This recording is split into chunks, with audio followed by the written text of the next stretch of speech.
If you are a CityCast superfan, you've definitely heard us singing the praises of our longtime supporter, Paulson & Nace. So there's big news. Paulson & Nace is now Nace Law Group. Same great team, just with a new name. When you are hurt by the negligence of others, you want a lawyer that will actually fight for you, not one that will settle for the bare minimum. Nace's compassionate lawyers fight to bring cases to juries, so you can get everything you deserve. If you have been hurt or lost a loved one because of someone else's mistake or negligence, call Nace Law Group for a no-obligation consultation. Visit www.washingtondcinjurylawyers.com or call 202-463-1999. Going to the auto shop is a pain, whether it's fear of being scammed or overcharged or just the general inconvenience of finding a good mechanic and dropping off your car. Car care is a hassle. That's where Rhoda comes in. Rhoda is a local DMV auto shop that makes car care so easy that you don't even need to get off the couch. Just book a service online in under 3 minutes and they'll pick up your car for free, service it at their shop, and return it usually in the same day. They'll even send you text updates along the way. Trust me, they let me try, and the service was completely stress-free. Whether it's seasonal maintenance, repairs, or a car detail, Rhoda's expert technicians offer honest pricing and free inspections on any make or model. Go to Rhoda.com, that's RODA.com, to book your appointment in under 3 minutes. Use code POD50 for your $50 off your first service of $200 or more.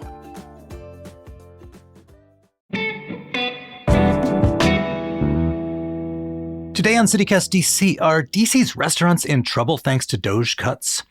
According to a new report in the Washington Post, a startling number of places have closed. But Tim Carman, who is one of the authors of that report, says it's a bit more complicated than just Trump-era chaos. He's here to explain what's going on and what it means for your next meal.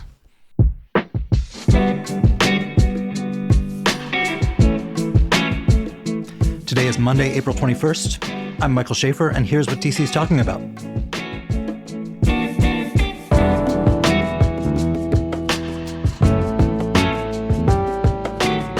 All right, I will get to Tim in a second, but first, I have a surprise special guest. My co-host and friend Bridget Todd is here to help us kick off our short 2-week membership campaign. Hey, Bridget. Hey, Mike. So we're kicking off this campaign, but the first thing we're doing is it's not the membership campaign anymore. We've changed the name. That's right. CityCast members are now going to be called CityCast Neighbors. And it's a name that we hope better reflects the community spirit and, spirit of local connection that we hope is at the heart of what we do here at CityCast. Yeah, we want to make the city feel like a neighborhood. And to better do that, we've expanded our member or neighbor benefits. Yeah, right on. Now, in addition to ad-free listening and an exclusive weekly events preview, you get regular exclusive members-only events like happy hours, volunteering meetups, insider tours, and more. Yeah, Mike, you and I actually went to, I think, our first member or now neighbor happy hour. It was actually so fun. It was fun Super to have fun. A low-stakes hang with the people that really make CityCast and our city great. Right, and they gave us a bunch of ideas, for one thing. And these are all, people who are pretty into the city they live in, have thoughts, have opinions, and have curiosity, which is always fun. Yeah, I actually learned some new happy hours to check out in the city and new brunch places to check out in the city from CityCast listeners and neighbors who came to that event. So it was like the podcast host getting schooled on cool new places in DC. Right. And even for people who don't go out to bars that much, it's kind of cool to be around people who have sort of a deep and abiding interest in this place where we live, work, and play. As you know, living in DC, there's plenty of people who live here who have nothing to do with the city we live in and want nothing to do with it. And meeting the tribe who do is always fun. Absolutely. And I should add, when you join this campaign, you receive a neighbor-exclusive coffee mug as a thank you. I'm actually drinking my coffee out of it right now. Listeners can't... Is that coffee in there? It is coffee. It's my... I have my doubts, Bridget. It's bourbon. No, I'm kidding. I wish. But I say this to say it's a really good mug. If you become a member and you get this mug, you, like me, might reach for this as your go-to morning mug for your liquid of choice. No judgment here. All right, so you can see the full list of benefits and sign up to become a better neighbor at membership.citycast.fm. That's membership.citycast.fm. And thank you for listening to our promotion. It's only going to be a short promotional campaign. All right, Bridget, we will see you next time. And Tim, sorry to keep you waiting. Hey, man. Hey, Mike. Thanks for being here, man. Of course. I'm so happy to see you. Good to see you. Been a long time. I know it. So listen, you wrote this piece last week about how DC restaurants are being pushed to the brink right now. And look, living around here, we all know people who've lost jobs. There's a lot of economic dislocation and trauma in the air. But I got to ask you, because I know you've been covering this for a long time, I feel like I'm always reading about restaurants closing, like in good times and in bad times. It's just a really tough industry. So is there more closing happening now than usual, or does it just feel that way because we're all kind of traumatized? Before we start, can I just say that I did not write this by myself. I don't want to steal glory from my two colleagues, Warren Rojas and Emily Heil. We all worked together on the story. I think as anyone who knows the restaurant industry or has followed it for many years, they just know it's a volatile business. You know, I don't have a hard number, but there's a sizable number of restaurants that close every year. And we knew that going into the story, but we're a little wary about some of the numbers that were coming out of the local restaurant association saying that up to 44% of restaurants could be closing in 2025, which seemed a very high number. Part of my job was poking into numbers. And like the restaurant association said that like last year, there were 73 restaurants that closed. And I talked to one of the representatives and they said that was based on just looking at like crowdsourced stories in the media. And so I started looking into more hard data, looking at like the return of alcohol licenses from restaurants and taverns. And the city provided those numbers, and it was actually worse than the Restaurant Association number. There was like 101 restaurants and taverns that returned their licenses to the city, and that usually means they closed. And that's just counting the restaurants that served alcohol. That's not even taking into an account restaurants that may have closed that didn't even have alcohol. And I compared that to previous years, and it was like 60% higher than 2023. And it was only like 3 fewer restaurant closures than 2020, which was obviously the height of the pandemic. So clearly something big happened last year to the industry. So people all over the country, they're worried about the economy, about the effect of tariffs. What are the unique factors hitting the food industry in DC or the DMV specifically that you found? Well, so that's what we were really trying to get a bead on because, you know, restaurants are dealing with the same issues in cities across the country, right? They're high rents, labor issues, you know, you name it. Eggs. Right. Ingredient prices are going up. Yeah, like raw ingredient prices, very high. But that's not unique to DC. But so I think there are at least 2 things that are unique to DC. One is the government layoffs. And, you know, those numbers are really hard to quantify.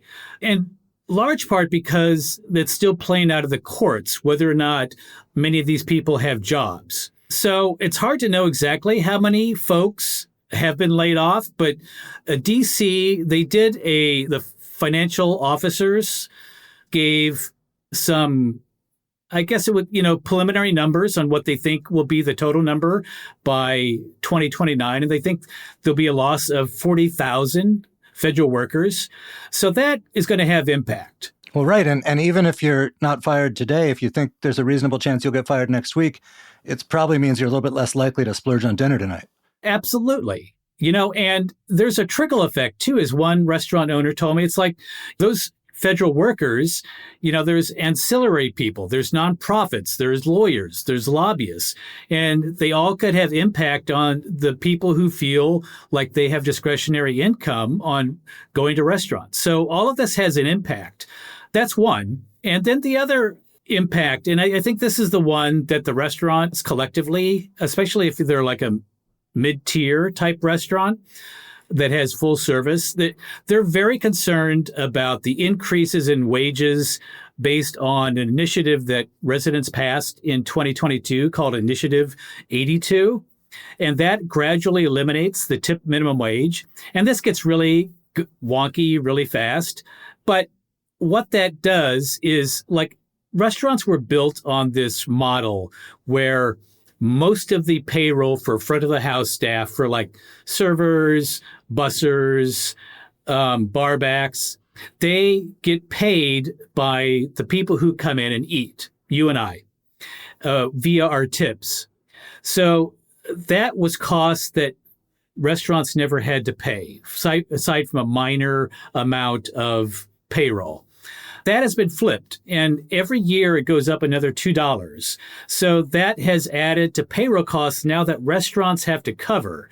And this adds like tens of thousands of dollars per year to restaurants, bottom line, and they have to find some place to get this money. So they've been adding the thing that all diners hate, which is service charges, these mandatory service charges on checks. You see them can be as little as 3%, as high as 20-some percent, 22%. And that's to cover these new payroll costs. So that has really hit the restaurant industry hard in DC. And that's the one issue that I would say they complain about the most. So you talked to a lot of restaurateurs in your piece. Can you translate this into real dollars? Like, what percentage did their payroll costs go up? What numbers did you hear about? I did get Jackie Greenbaum, who owns 3 restaurants in DC and some others in suburban areas, to talk about what the increases meant to her payroll. And her partner, Gordon Banks, figured that for every $2 increase in the tip minimum wage, so since 2022, when I-82 was passed, the tip minimum wage goes up $2 every year. What did it start at? So in 2022, the minimum wage was about $5.35. And this July, it's going to go up to $12. So in 3 years' time, it's more than doubled. So for Jackie Greenbaum's 3 restaurants in DC, she said it averages $83,000 per restaurant per year in payroll costs they have to cover. That's a significant chunk of money. And this is a very thin margin industry. Right.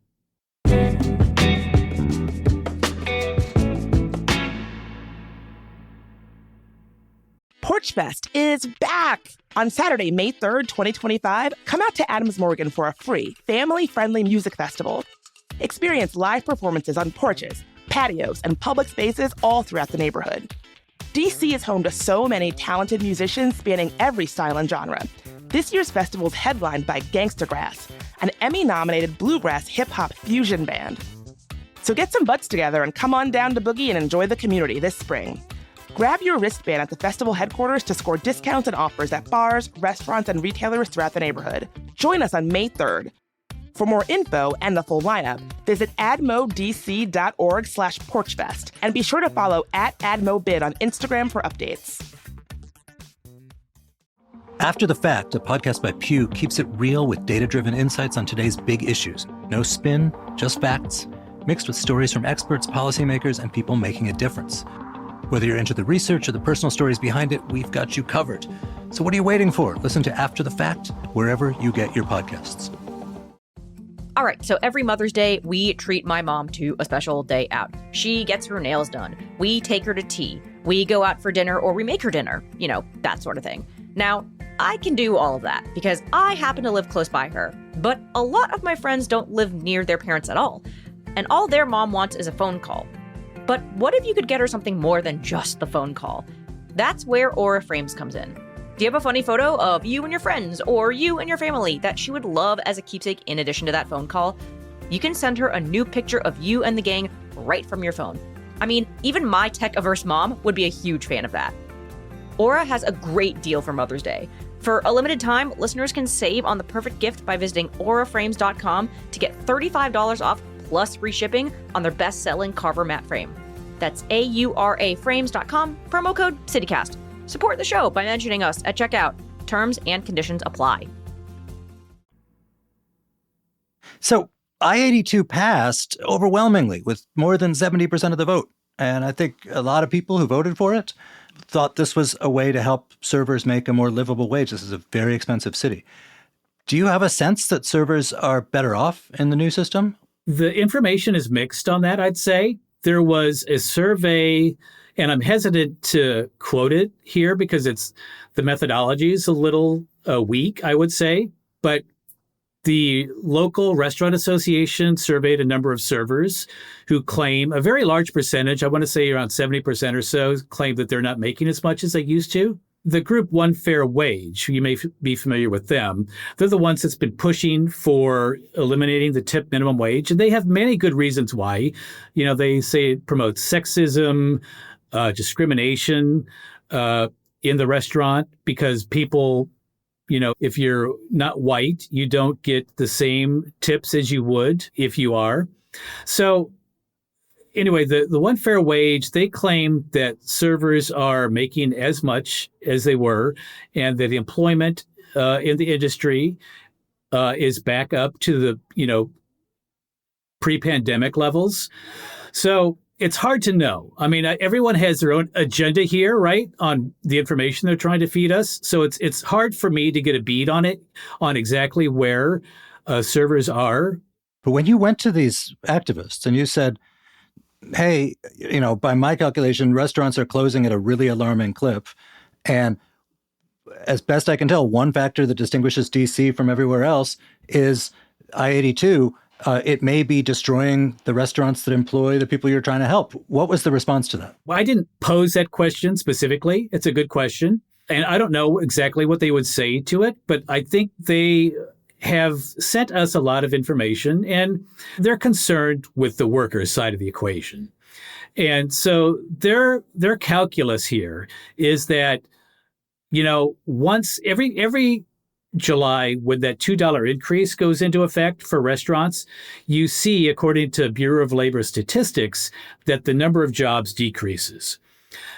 One Fair Wage says, okay, yes, we see that, but look at the bigger picture. The overall job market is basically the same as it was before One Fair Wage. And that's one way to measure it. So if you're looking at number of workers employed and it's around the same, they would say that's a net win for workers. Conversely, you could say, should there be more jobs? Isn't the industry usually building a larger number of jobs given that there's more restaurants that open every year? So it's hard to calculate exactly where workers are in remaking the restaurant industry in DC. Or does it mean the jobs have moved from sort of small operations that are often creative to larger corporate style situations where the company may have more ability to deal with the extra paperwork and costs? Which, just to say, has been good for diners. Yeah, I mean, I think one thing for sure you're seeing is that, people are moving to a model of lesser full service restaurants. The fast casual movement has exploded in the last 10 years. And I don't know if that will stop. I think there is a sense that you're going to see more QR codes. You'll see more counter service type restaurants. You may even see more robotics in restaurants as labor gets more increasingly expensive. So the history here, as I understand it, is a bunch of years ago, DC voters voted to end the tipped minimum wage. It was lobbied against by the Restaurant Association, and the DC Council then undid that. So voters did it again. Now, you've reported that the Restaurant Association of Metropolitan Washington is actively trying to repeal yet another referendum. Is there an appetite for that on the council, and particularly in light of these revelations about closures? I don't think so. I talked to a few representatives or their spokespeople for the council, and there doesn't seem to be an appetite to repeal it at this point. I know the Restaurant Association is lobbying for it. I do think the council members see that, workers have worked hard to get a living wage from a very difficult job. I mean, I think anyone who's worked in a restaurant, front of the house, knows that it's sort of a thankless job. You get a lot of complaints. It's hard to do things right, and you're judged on every little nuance of your service. I think there is a sense from at least a couple of council offices that I talked to that there's not an appetite to repeal I-82, but there may be an appetite to freeze it. Freeze the tip minimum wage at $10 an hour, which would at least, stop some of the stair-step increases that add these tens of thousands of dollars to payrolls to restaurants. Talking to policy people, is there anything that the council or government in general could do to make it easier for restaurants to stay open? I think some would say let them have the streeteries. I know there's been an appetite to get rid of some of those for a number of different reasons. Some would love to keep those. They see that as a way that they can, have extra seats, have a nice outdoor atmosphere. But that's complicated politically because it takes up parking spaces. It often blocks bike lanes, sometimes traffic signs. I think that's a continuous debate right now, whether to keep streeteries. I don't know if there's any other policies that may help. I haven't heard of any. Let's pull back for a second. When we worked together, you were writing restaurant reviews, right? So you were there advocating on behalf of the diner. And, a lot of people in Washington, we are very excited and kind of proud that the city has a diverse and historically thriving dining industry. You touched on this a little bit before, but you look at these changes, the job losses, making people spend less, I-82's effects and what they do to restaurants. What is this going to do to the restaurant industry generally? I do think you're going to see closures, and probably closures of a restaurant you really love. We saw some major closures last year, 2 from Robert Wiedmeyer, who was quoted in our story. He closed his fine dining sort of flagship, Marcel's, which had been around for 25 years, and Brasserie Beck, which was kind of his more casual Belgian restaurant. He had that open for about 17, 18 years. I think having that kind of lifespan for a restaurant is pretty rare. And I think given the tenor of the conversations my colleagues and I had with restaurant owners, there's going to be more. And I think it's going to hit some of the mid-tier restaurants hardest. We've talked on our pod about how on the real estate market, these multi-million-dollar houses are going gangbusters, but people kind of in the middle or the just merely single million house area are really scared. Is there the same dynamic in restaurants where there's a sort of a cleaving from the mid end to the top? The real estate portion of this is very interesting. I did talk to a couple of real estate brokers, and there is a sense from one of them, John Azadorian, who's been doing this for like 40 years now. He said for the first time that he could recall, there's not excitement from restaurant owners to open in D.C. proper, particularly downtown. There's a number of factors that go into this, and it is everything from rent prices to labor costs to included one thing he mentioned, which I hadn't really thought of, but he said there is fear among restaurant owners that they may get targeted by unions. We've seen a number of restaurant groups get targeted for, having their front of house, back of house unionized. You saw it with Steven Starr restaurants and with Shuk Bajaj's restaurants. And that, according to this guy, seems to be a chilling effect. So any other sense of the future here? DC has a density problem. And, we're not New York City. We're not a city with neighborhoods that have a lot of high rises or, tall condo buildings. And that plays into the dynamics of restaurants opening up in neighborhoods. Like we focused in this story, particularly on the Brookland neighborhood. And, you've seen growth in Brookland over the last 10, 15 years, right? There's condos that have gone up, apartments that have been built, but you have also seen a growth in restaurants. And the thing is, like about Brookland, it's like you may have a good restaurant like Brookland's Finest, which just closed, and it was a very good restaurant. But the people that come from your neighborhood, they're not staying in your neighborhood. So any sort of loss from your neighborhood to, say, dining destination neighborhoods like Shaw or Union Market or Noma. Like that's taking dollars out of that neighborhood and putting them into very trendy dining destinations.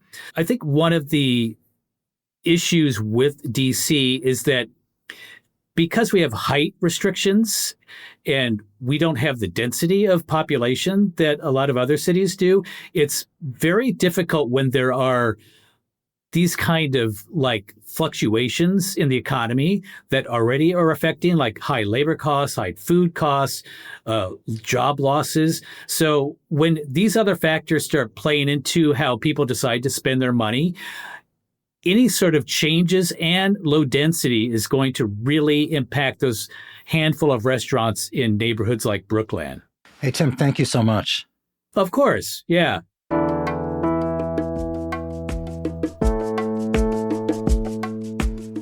And that is all for today here on CityCast DC. If you enjoyed the show, please consider becoming a CityCast DC neighbor.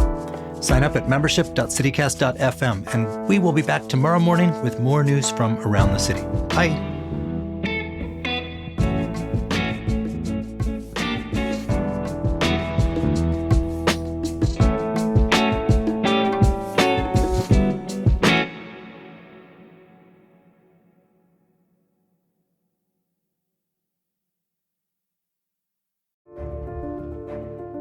Hi, I'm Caitlin Harrison.